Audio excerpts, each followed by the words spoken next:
Bonjour tout le monde, c'est Anina et c'est parti aujourd'hui pour un making-of de mon cosplay de San de Princesse Mononoke. Avant de commencer le making-of à proprement parler, sachez que j'ai réalisé le cosplay en environ 2 semaines, mais avec pas mal d'heures dessus pendant ces 2 semaines, et que j'ai souhaité faire une version plus réaliste que le film, c'est-à-dire que je voulais m'écarter du côté cartoon qu'a le film Ghibli, et je souhaitais avoir cette petite interprétation personnelle un peu plus réaliste, en respectant bien sûr le design de base sans trop m'en éloigner, afin que vous compreniez un peu mes partis pris dans la création du costume. Donc en tout premier, j'ai commencé par la sous-robe bleue, qui est du coup la première couche de son costume. Pour cela, j'ai acheté un coupon au magasin de coupons donc de 3 mètres, qui est un coupon dégradé noir vers le bleu, avec une sorte de motif dessus qui crée de la texture. De loin, on voit que c'est un tissu texturé, et de près, c'est vrai qu'on voit le petit motif, et je trouve ça assez joli, ça donne un peu de brillant aussi. La première étape a été de prendre une robe de mon placard, et à partir de cette robe, j'ai créé un patron dans un tissu en toile de coton basique qui traîne dans mon placard. C'est une chute de tissu qui me restait et qui coûte pas grand chose. Voilà, j'avais pas de toile à patron, donc j'ai utilisé ça. J'ai coupé la forme, voilà, j'ai essayé sur moi si ça me convenait, ça me convenait pas.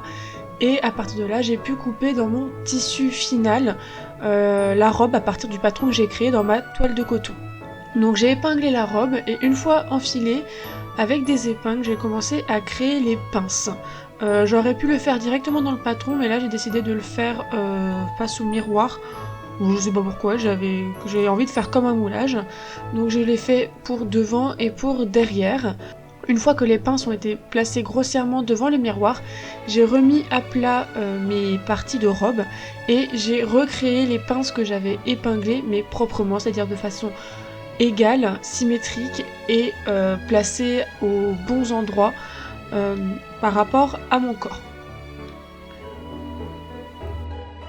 Ensuite, avant de coudre tout, j'ai recoupé exactement les 2 mêmes bouts de robe, donc l'arrière et l'avant, dans mon tissu afin de doubler ma robe, parce que j'ai décidé finalement que j'avais envie de la doubler. Et une fois que j'avais du coup mes 4 morceaux pour l'endroit et pour l'envers, j'ai tout cousu d'abord à la surjetteuse, car il s'agit d'un tissu qui s'effile énormément, donc même si c'est doublé, j'ai voulu surjeter. Ensuite j'ai relié la doublure à l'endroit en cousant endroit contre endroit, puis on retourne comme une chaussette. J'ai commencé par le col et ensuite par les emmanchures. Je n'ai pas cousu le bas de la robe car je la déchirerai plus tard, vous verrez. Une fois l'endroit et la doublure assemblés, j'ai décidé de mettre une fermeture éclair dans le dos. Donc c'était une fermeture éclair de à peu près 50 cm et elle est invisible. Donc je l'ai d'abord épinglée, puis je l'ai cousue à la machine avec un pied de biche spécial fermeture éclair invisible. C'est ce qui permet de coudre en fait au plus près de la fermeture éclair. Pour l'instant, je couds que la fermeture éclair sur l'endroit. Et je viens refermer ensuite l'envers à la main, c'est-à-dire qu'en fait je viens replier l'envers au niveau de la fermeture éclair et je ferme à la main afin qu'on ne voit pas les bords des tissus ni le bord de la fermeture éclair.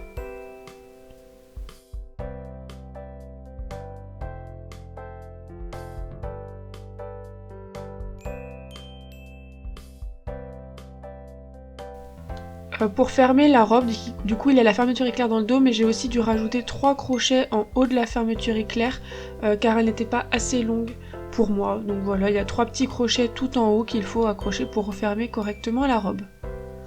Une fois que tout cela est fini, en fait la robe là, elle est portable comme ça, et bien j'ai décidé de faire l'effet déchiré qu'elle a en bas de sa robe. Pour cela, je vous déconseille de déchirer de vous-même la robe. En fait, ça ne rendra pas réaliste finalement, même si c'est la façon la plus réaliste. Donc j'ai dessiné les déchirures comme je le souhaitais, et ensuite je les ai coupées au ciseau.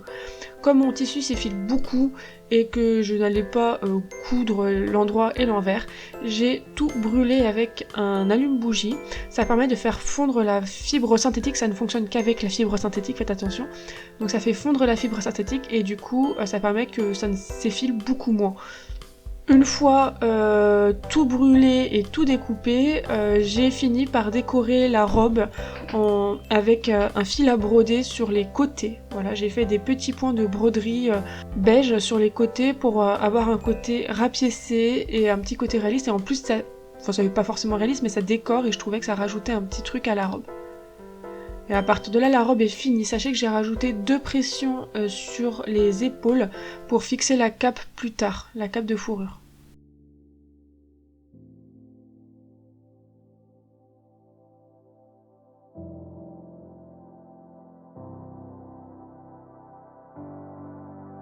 Donc ensuite je me suis attaquée à son tablier blanc. Pour cela j'ai utilisé encore une fois un coupon de coton blanc. C'est un coton très particulier, je ne sais plus le nom, qui est un peu, pas flétri, mais plissé, mais pas de façon régulière.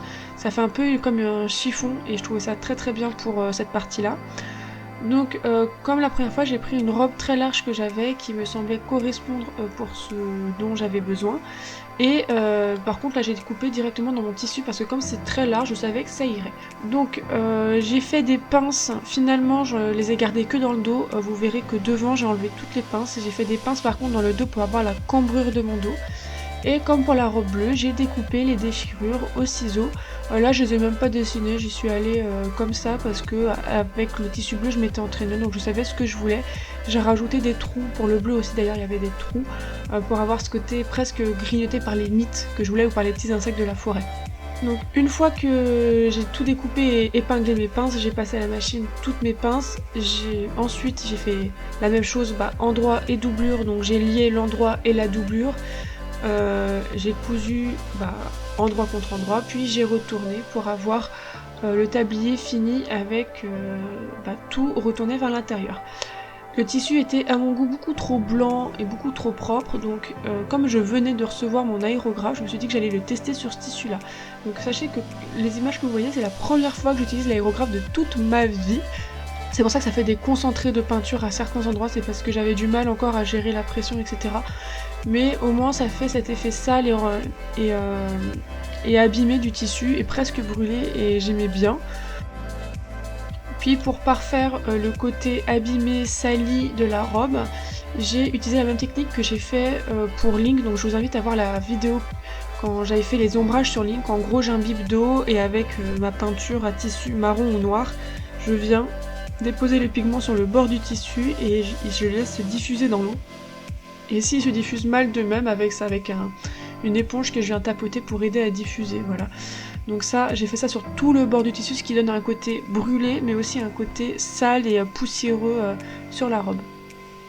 Et enfin, j'ai peint en rouge des taches de sang, donc c'est du rouge, du marron et du noir mélangé. Je voulais avoir un côté sans sécher, en même temps je voulais pas que ce soit trop marron, donc j'ai quand même rajouté pas mal de rouge pour qu'on comprenne visuellement que c'est du sang.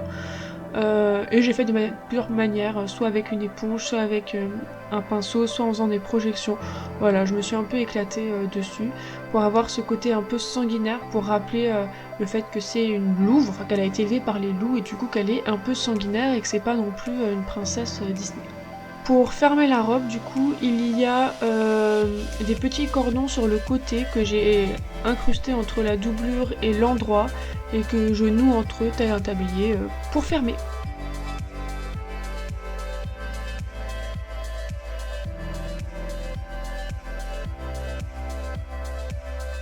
Ensuite je me suis attaquée aux chaussures. Là mon but c'était d'avoir des chaussures sans base à l'intérieur, donc direct sur mes pieds, ce qui a été une vraie galère. À la base j'ai utilisé des chaussures que j'aimais bien pour faire mon patron, donc j'ai recouvert de film étirable puis de scotch. J'ai dessiné dessus les formes et les coutures qu'il y aurait, j'ai découpé le scotch pour l'enlever et à partir de là j'ai pu mettre à plat mon patron et le tracer sur un tissu qui ressemblait à mon tissu final, c'est-à-dire des chutes de suédine que j'avais, pour voir ce que ça donnait. J'ai fait plein d'essais de patrons, je crois que j'en ai fait 3-4 différents que je vous ai pas montré en vidéo, mais finalement j'ai décidé de ne pas avoir de couture au milieu du pied, ce qui fait que je vais perdre en fait le côté un peu bombé de la chaussure et avoir un côté beaucoup plus hug, comme les chaussures hug, hein. Mais elle, comme elle a pas de couture à ce niveau-là, j'ai pas voulu le faire. Donc pour la chaussure, j'ai utilisé du cuir pour la semelle et de la suédine que j'ai doublée. Et ensuite, les autres parties, ce que j'ai fait pour ne pas avoir de couture, c'est que j'ai pris mon patron que j'avais fait à partir de mon scotch et en fait j'ai laissé épingler les deux parties du milieu et je les ai aplaties pour avoir la forme voulue. Je me suis beaucoup inspirée des chaussures des Esquimaux et des Indiens d'Amérique pour voir les patrons qu'ils utilisaient et comment ils fermaient leurs chaussures en peau de bête. Donc j'ai découpé toutes mes pièces en double pour faire endroit contre endroit, j'ai cousu, j'ai retourné. Avant de coudre toutes mes pièces ensemble selon mon patron, j'ai inséré de la ouate au niveau de la partie centrale, donc qui est sur le devant du pied, au niveau de la semelle aussi, afin d'avoir beaucoup plus d'épaisseur et que ce soit un peu plus confortable et d'avoir surtout, enfin que ça lisse mon pied et qu'on ne voit pas du tout mon pied. Ensuite du coup j'ai assemblé tout selon mon patron, c'est très épais donc faut faire attention à avoir une aiguille épaisse qui coupe bien parce que là vraiment on est sur 7-8 épaisseurs. Et ensuite j'ai découpé le surplus de tissu tout le long de la plante de pied. Une fois que c'était fait, j'ai mis du biais tout le long de la couture. Ça me permettait d'avoir une texture beaucoup plus agréable au niveau de la plante du pied, parce que la ouate, je trouve que ça gratte. En plus, avoir ces épaisseurs de tissu au niveau du pied, c'était vraiment pas agréable. Du coup, le biais, ça me permettait d'avoir un confort, et en plus, ça permet à la chaussure de bien se tenir. Le biais, je l'ai cousu à la main parce que la machine, ça ne fonctionnait pas, voilà. J'ai encore une fois brodé des petites décorations comme j'avais fait sur la robe bleue mais cette fois en marron sur l'arrière de la chaussure et sur les deux côtés là où les tissus se rejoignent. J'ai rajouté du biais plié en deux parce que je n'avais plus de ruban pour faire des passants afin de pouvoir lasser les chaussures. J'avais fait pareil pour ma robe de Nana, je vous invite à aller voir la vidéo Work in Progress de Nana où on voit beaucoup mieux. Mais voilà, en gros je plie en deux, je mets entre la doublure et l'endroit et ça me permet d'avoir un passant pour mettre mes lacets. Finalement, ma chaussure ressemble beaucoup à une hug, je trouve, mais une hug très paysanne. Moi, je trouve ça très moche, mais en même temps, ça ressemble à ce qu'a Mononoke, je trouve. Enfin, je suis assez contente de moi, en même temps, je trouve ça très laid, donc j'arrive pas à choisir. Et enfin, pour les parties finales, sachez que j'ai beaucoup moins de vidéos. En fait, comme j'ai fait pas mal de parties en live, à chaque fois que j'ai fait les lives, j'ai oublié de filmer, donc je vous invite à me suivre sur Twitch, parce que comme ça, vous pouvez voir déjà mes anciens lives, mais aussi vous pouvez être là en live avec moi, pour si vous avez des questions, si vous voulez voir comment je fais, etc. Donc pour la cape, j'ai fait un patron dans un tissu blanc. En gros, j'ai pris la forme comme les formes de vrai cuir ou de tapis en peau d'animaux là. C'est de la fourrure synthétique, hein, ce que c'est pour ça que ça n'a pas cette forme là d'ailleurs. Donc voilà, j'ai essayé de respecter cette forme là parce que c'est censé être une peau de loup qu'elle a, donc censé avoir quand même la forme un peu d'un corps de loup. J'ai coupé une fois dans ma fourrure à poil court, qui est la fourrure noire grise blanche, et une fois dans ma fourrure à poil blanc mais qui a des poils très très longs. J'ai cousu endroit contre endroit, j'ai retourné et on se retrouve comme d'habitude avec la cape doublée. J'ai fait la capuche de la même manière. Ensuite, avec l'aérographe, j'ai essayé de vieillir le blanc pour qu'il se rapproche de la doublure qui est grise, noire, etc. Donc en fait, j'ai utilisé plein de couleurs, du noir, du gris, du sable, du brun, etc. pour avoir un côté beaucoup plus réaliste et salir ce blanc immaculé parce que elle vit dans la forêt, elle vit au niveau des arbres, ça peut pas être blanc et en plus avec la doublure qui a beaucoup de noir, ça choquait vraiment visuellement. Ensuite, au niveau de la cape, elle a un collier qui permet de tenir la cape et de le rejoindre. Donc pour cela, j'ai utilisé un collier clair sur lequel j'ai mis des dents. Donc les dents, je les ai modélisées en 3D et on les a imprimées avec Valentin. Une fois qu'elles ont été imprimées, j'ai sous-couché et j'ai peint à l'acrylique. Donc d'abord en blanc cassé et ensuite j'ai veillé avec du marron et avec du rouge pour faire un côté sanglant, encore rappelé le côté sanguinaire. Et pour vernir ma pièce, je les ai vernis avec du top coat de vernis à ongles parce que je trouve que pour les petites pièces c'est très bien, ça permet d'avoir un côté glossy. Donc une fois que j'ai fini mes dents, j'ai tout enfilé sur mon collier clair, ce que j'avais découpé bien sûr, et en fait j'ai alterné avec des perles que j'avais chez moi rouges. Donc j'ai mis une perle rouge, une dent, une perle rouge, une dent, et une fois que j'ai mis mes deux dents de chaque côté, après j'ai fait un algorithme avec des perles que j'avais chez moi qui étaient dorées et rouges il me semble. Pour le masque de Mononoke qui se trouve sur sa cape, qui n'est pas le masque rond mais qui est le masque plutôt ovale, pareil je l'ai modélisé en 3D, on a poncé, on a sous-couché et après j'ai bombé en rouge. Une fois que j'ai bombé en rouge, j'ai commencé à faire les détails en beige et ensuite j'ai fait les décorations en cernant en noir autour des yeux. J'ai fait un triangle sous chaque œil plus des petits points pour faire un côté un peu tribal. J'ai verni à la bombe. Et une fois le masque peint, j'ai rajouté de la craie à mousse noire derrière les yeux pour les cacher, j'ai collé de la fourrure derrière le masque et avec des aimants, je l'ai placé sur la cape.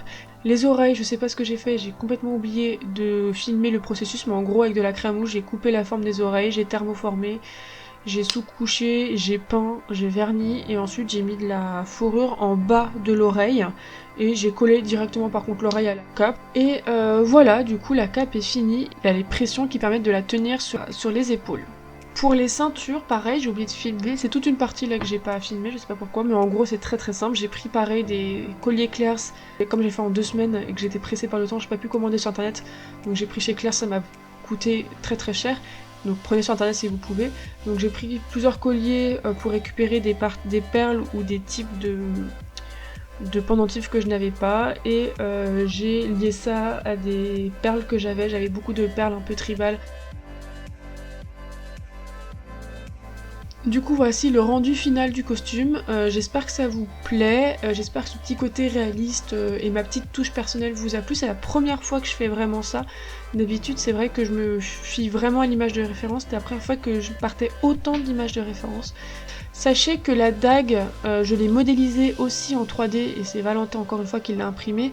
Si vous souhaitez avoir la même, contactez-nous et on verra si c'est possible de vous en vendre une en 3D. N'hésitez pas aussi à me suivre sur les différents réseaux sociaux pour voir les avancées et pour être au courant pour mes lives Twitch. Donc il y a Instagram, Twitter et Twitch principalement. Et n'hésitez pas aussi à passer sur mon Ko-fi si vous souhaitez m'aider, ça me permet en fait à chaque fois d'acheter les matériaux de mes costumes et ça a été le cas pour Mononoke, donc merci à eux, vraiment. Je mets à chaque fois à jour le projet sur lequel je travaille en détaillant avec précision où va l'argent, donc la perruque, le tissu, etc. Donc merci beaucoup à tous ceux qui voilà, m'achètent des books, m'achètent des prints ou me payent des Ko-fi, c'est ce qui me permet de pouvoir réaliser autant de projets. Sur ce, si vous avez aimé, likez, commentez et partagez comme d'habitude. C'était Nina et je vous dis à une prochaine fois pour une nouvelle vidéo.